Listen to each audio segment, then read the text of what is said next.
Hola, vamos a iniciar la segunda sesión de laboratorio y vamos a ver nada más una pequeña extensión de algunas funciones de NumPy y después un problema de optimización. Entonces, aquí está mi terminal.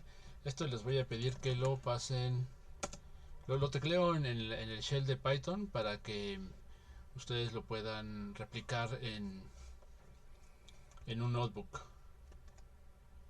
¿Ok? Entonces ya habíamos visto que primero hay que importar Python, import cnp, hay que importar NumPy y después habíamos visto con, que con esta biblioteca pues podemos hacer buena parte del cómputo numérico y vectorial que vamos a estar utilizando muchísimo. A ver, por ejemplo, np array y aquí adentro de array debería llevar una lista. ¿Ok? 2, 3, 5, 6, 8, 9. Y el otro arreglo lo voy a hacer así, array, y aquí debería haber una lista: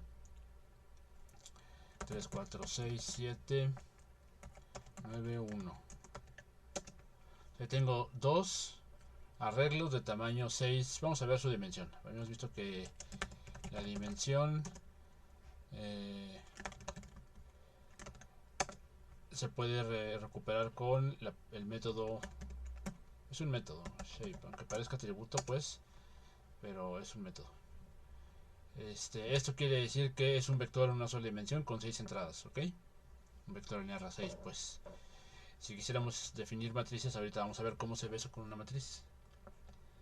Ya hemos visto que podemos sumar sin mayor problema.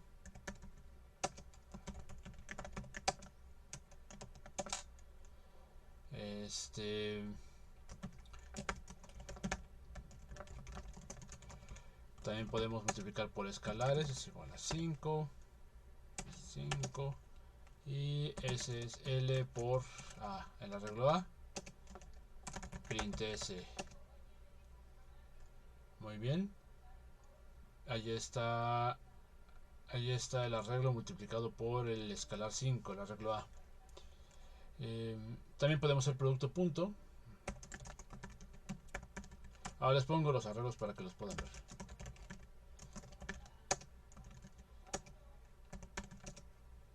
Entonces el producto punto es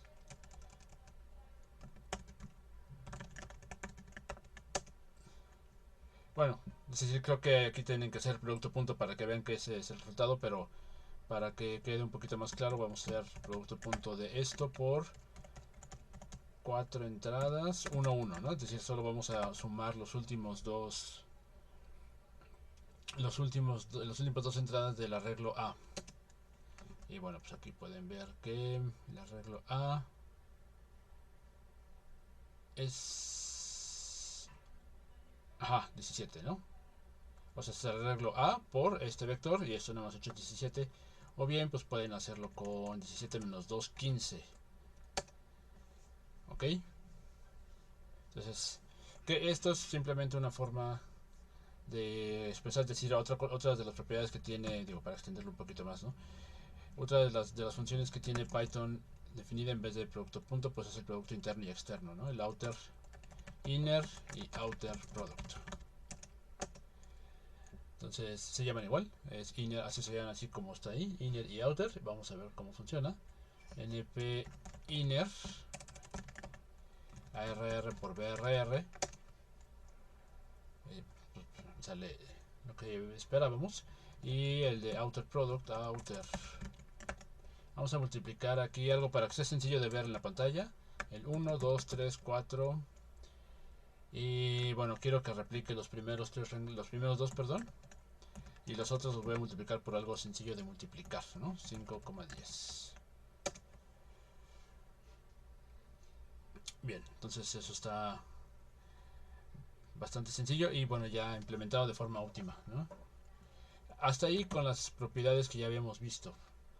Ahora vamos a ver una serie de propiedades, una serie de funciones muy cómodas que seguramente vamos a utilizar, o que en realidad he visto que se utilizan mucho cuando hacemos análisis de datos o particularmente las operaciones con matrices que vamos a ocupar con redes de neuronas. A ver, selección. Arreglo, pues quisiera yo aquí la tarea de selección es seleccionar todas las entradas de un arreglo que sean pares.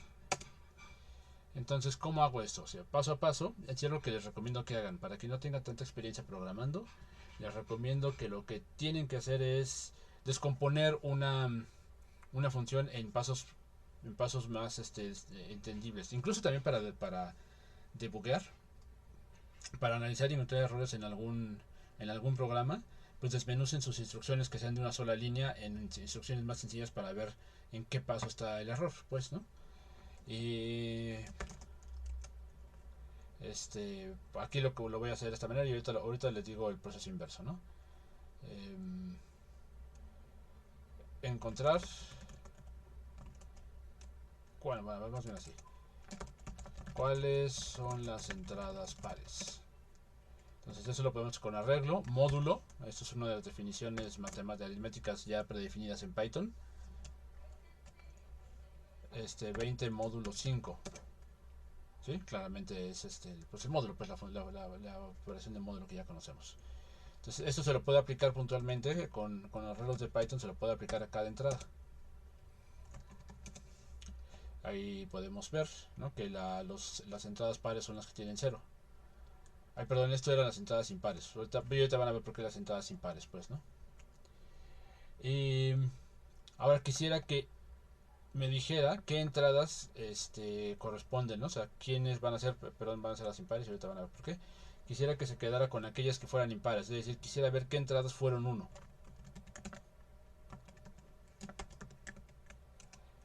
Entonces, bueno, ¿cómo va a funcionar esto? Ahora aquí a array le puedo decir cómo funciona esto. A ver, va a funcionar así. Si yo quisiera la primera y la última entrada, true, false, false, false, ¿qué es esto? 7, false y true. Entonces, los arreglos pueden recibir una lista de valores booleanos que lo que hacen es que filtran, ¿no?, los que se filtra automáticamente y solo sobreviven aquellas entradas que fueran true. Entonces, para que yo recupere las entradas que resultaron impares de o los pares también, pues, ¿no?, que resultaron impares de esto, pues lo que voy a hacer es de este arreglo preguntar, dile quiénes son las entradas que que empatan con 1. Entonces lo que va a hacer es que me va a dejar un arreglo de booleanos en los que solo las entradas con 1 tienen un valor de true, de verdadero. Y ahora eso se lo voy a pasar para que indexe el arreglo original, ¿no? AR de AR módulo 2 igual con 1. Ahí están mis entradas impares, que de hecho, pues si se fijan, hubiera pasado exactamente lo mismo si aquí le ponemos 2, ¿no? Bien, eso es el proceso de selección.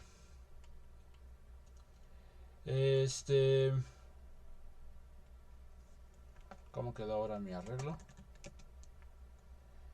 Vamos a dejar los resultados en otro arreglo para, es decir, si yo bueno, vamos a ver cómo funciona la función where, ¿no? Básicamente la función where es una función de Python que lo que hace es que compara el arreglo X con Y. Bueno, aplica una condición en los arreglos X con Y y regresa el resultado en otro arreglo. Entonces esencialmente vamos a hacer esto. Creo que le van a entender muy rápido. np, el arreglo C va a ser np-where todos los pares, todos los pares, y a esos pares aplícale el -1. O sea, cámbialos por un -1. Y vas a tomar los valores del arreglo AR, ¿no?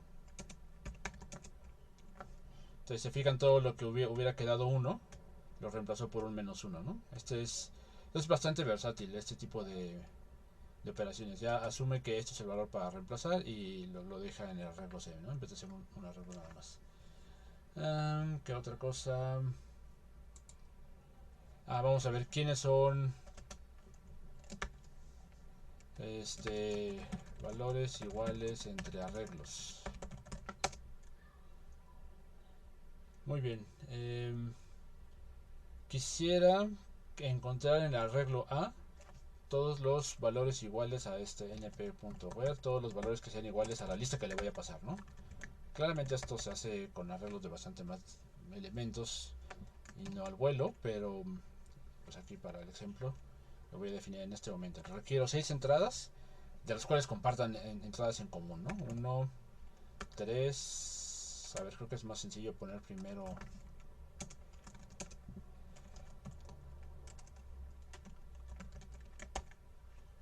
nb.where ar 1, el de 3 debería ser igual, de las que debería subsistir, 4,6, eso también, y 7,9. Entonces yo espero que de esta operación lo que haga where es que recupere todas aquellas entradas que fueron iguales entre el arreglo AR y este otro arreglo que pues lo estoy definiendo al vuelo, pues, ¿no? Para no definir otro. Ok, entonces ¿en qué entradas sucedió eso? En la entrada 1,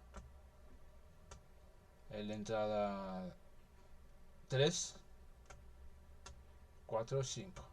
Ok. Muy bien, vamos a redimensionar.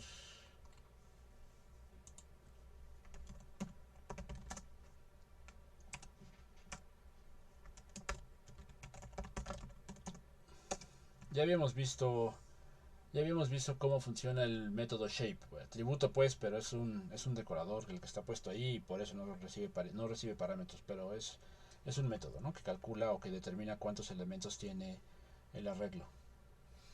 Entonces vamos a hacer una end, vamos a dejar un arreglo de 25 que van del 1 al 25. Fíjense, ahí está drr.shape y son 25 entradas, que precisamente sus entradas son pues del 1 al 25. Ok, ahora lo primero que voy a hacer es redimensionarlo de tal forma que tenga que sea un vector en forma, ¿no? Es decir, que no tenga que tenga, perdón, punto shape. Aquí si se fijan esto quiere decir que es un vector con 25 entradas. Pero quisiera que fuera quisiera poner una dimensión más, es decir, que aquí aparezca 25,1 para que yo pueda eso va a ser útil cuando quieran sumar vectores de la misma dimensión. Si no, vean lo que va a pasar. drr.shape reshape. Si no suman vectores de la misma dimensión, Python se queja. Vean, aquí lo que tenemos es, si se fijan, tiene un bracket más, que quiere decir la otra dimensión en la que estamos guardando esta matriz, ¿no? Entonces, ¿qué pasa si yo quiero sumar drr con drr. Bueno, creo que una operación más sencilla, por ejemplo, es drr.transpuesta. drr.transpuesta pues queda igualito. A diferencia de drr.reshape transpuesta, pues lo que hace es un vector columna, ¿no?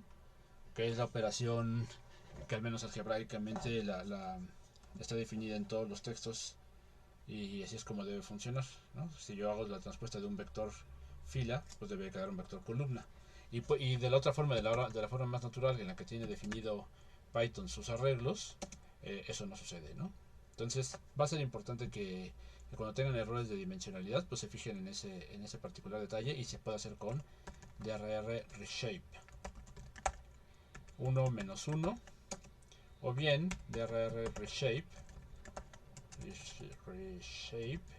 menos 1 1.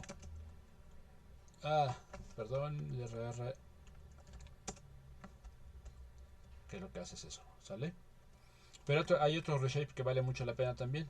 Este vector o este vector de 25 columnas, digo filas, bueno también pues, de 25 columnas, pues la podemos reformatear a una matriz de 5x5. Claramente deben ser múltiplos, ¿no? Reshape, y aquí recibe una tupla con las dimensiones. ¿Sí? Claramente si la multiplicación de estas entradas no funciona, pues se queja.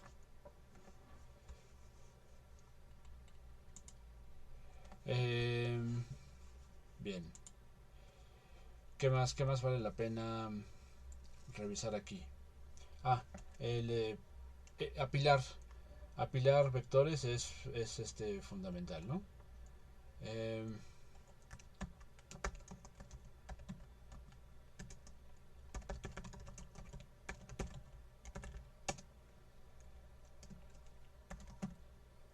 Aquí las operaciones son vstack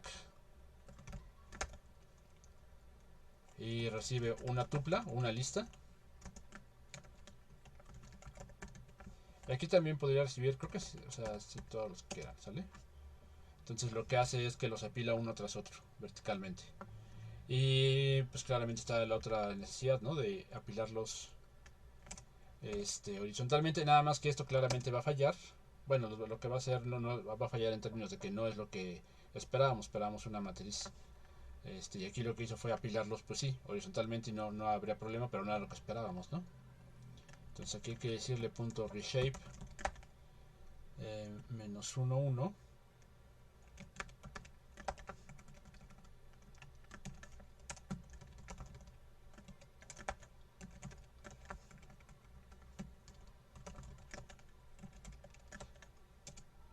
Para que me deje una matriz de 6x3, ¿no? Bien, creo que hay varias cosas más. Bueno, ustedes pueden buscar.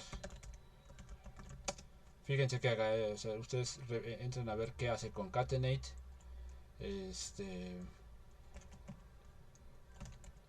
Hay una, hay una, hay algunas operaciones que vale la pena. Prod.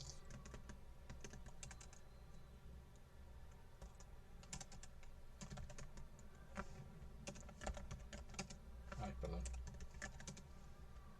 Que lo que hace es multiplicar cum sum, np cum sum, que lo que hace es sumar de forma acumulada. Operaciones útiles, ¿no? Cuando estamos hablando de álgebra, de pruebas y de pues sí, para sacar la CDF va a ser como muy útil este tipo de funciones. Cumprod también existe. ¿Qué otra función? Otra biblioteca que les recomiendo que entren a revisar es nplinalg. O sea, entren en la documentación de nplinalg, porque ahí van a ver varias operaciones referentes al álgebra lineal, ¿no? Por ejemplo, np.i p4 lo que da es una matriz, la diagonal, ¿no? De dimensión 4. np.4 era importante aquí, once, np once de 3,2 pues da la matriz de unos. También claramente existe np zeros,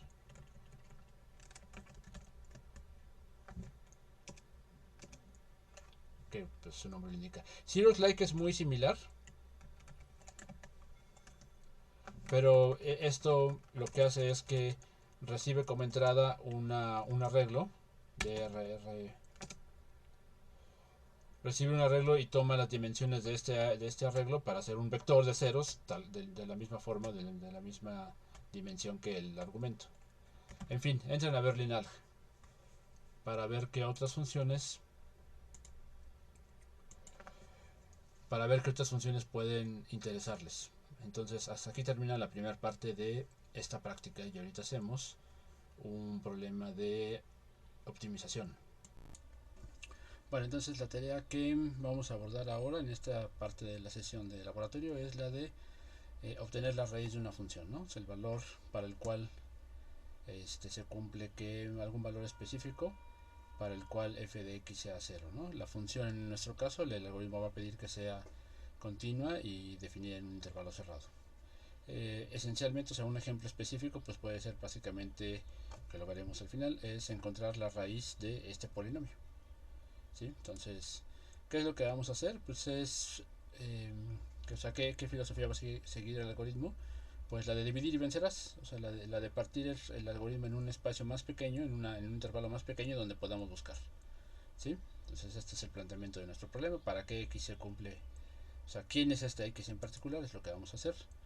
¿Y qué es lo que vamos a hacer nosotros? En este caso lo que vamos a hacer es dividir primero nuestro intervalo a la mitad, ¿sí? Aquí, si se fijan, están indexados los extremos del intervalo porque son los que vamos a estar redefiniendo. Entonces sacamos la mitad y vemos a C, ¿no? Nos fijamos en C. Entonces es C, o sea, C ya está suficientemente cercano a 0. Eso va a significar, es lo que está puesto aquí abajo, ¿no? Ustedes van a tener que definir el intervalo, algún valor de umbral para determinar que específicamente se cumpla esta condición, o sea, que f de c sea menor que epsilon, pues va a significar que lo vamos a interpretar como que ya esa es nuestra raíz, ¿no? Claramente pues estamos hablando de valores 10 a la menos 5, de ahí en adelante, o 10 a la menos 6, ¿no? Entonces,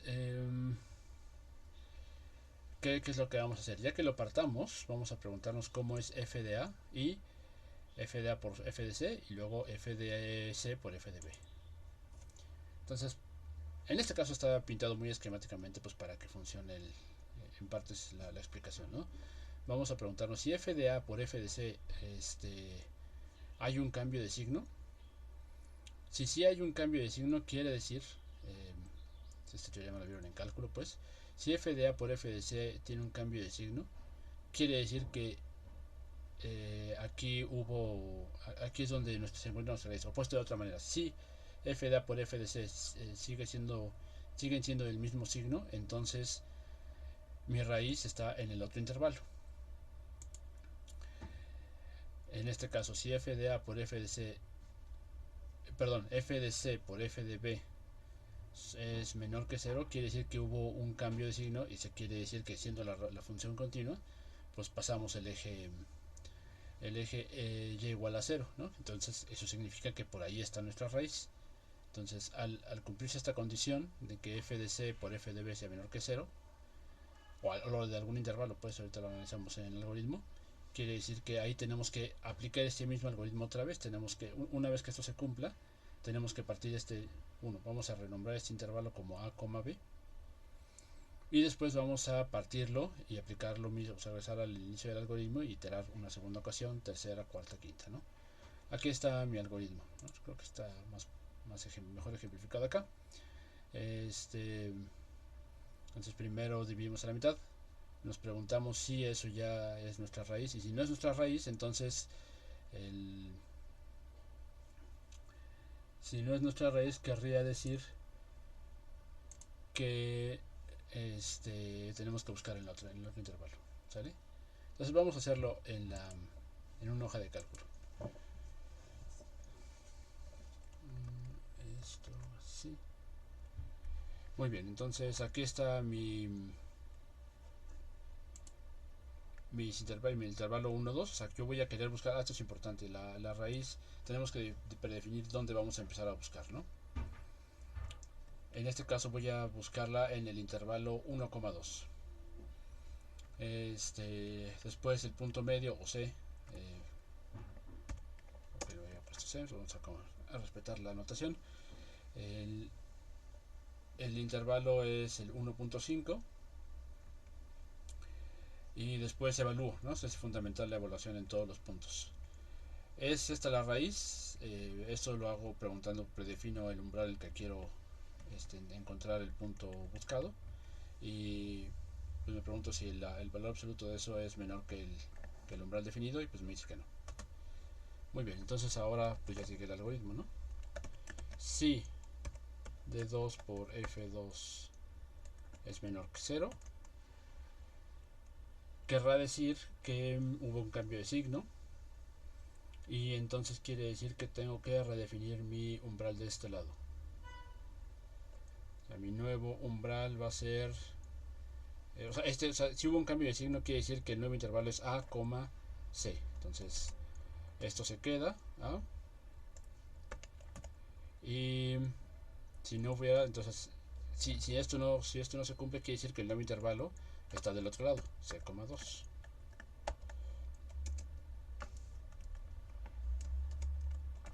Entonces ahora con C, si es menor que 0, entonces quiere decir que tengo que recorrer A como la nueva B, y si no es el mismo caso del otro lado, ¿no? Y ya, de aquí en adelante solo es cuestión de copiar esto, lo pego acá, y esto va a ser el for que ustedes van a hacer en su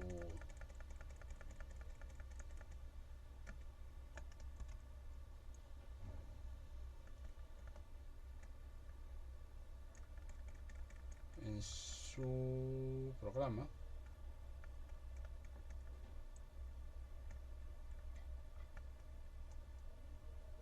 Bueno, si se fijan aquí ya f de c, creo que tengo que definirlo un poquito más.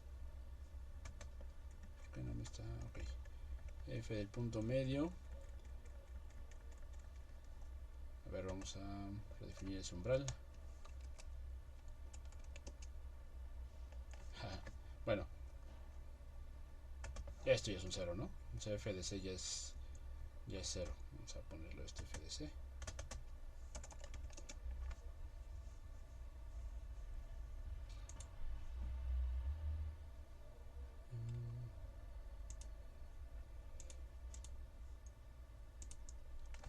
Bien, pues hasta ahí termina esta sesión de laboratorio, y su tarea va a ser, vayan implementando esto en Python. Está muy sencillo. Vamos a ver otro algoritmo. Eh, vamos a ver otro algoritmo para hacer optimización numérica, pero por lo pronto pues lo vamos a poner todo en una sola práctica, y por lo pronto agreguen no vayan haciendo Bien, pues con eso les dejo aquí. Chao.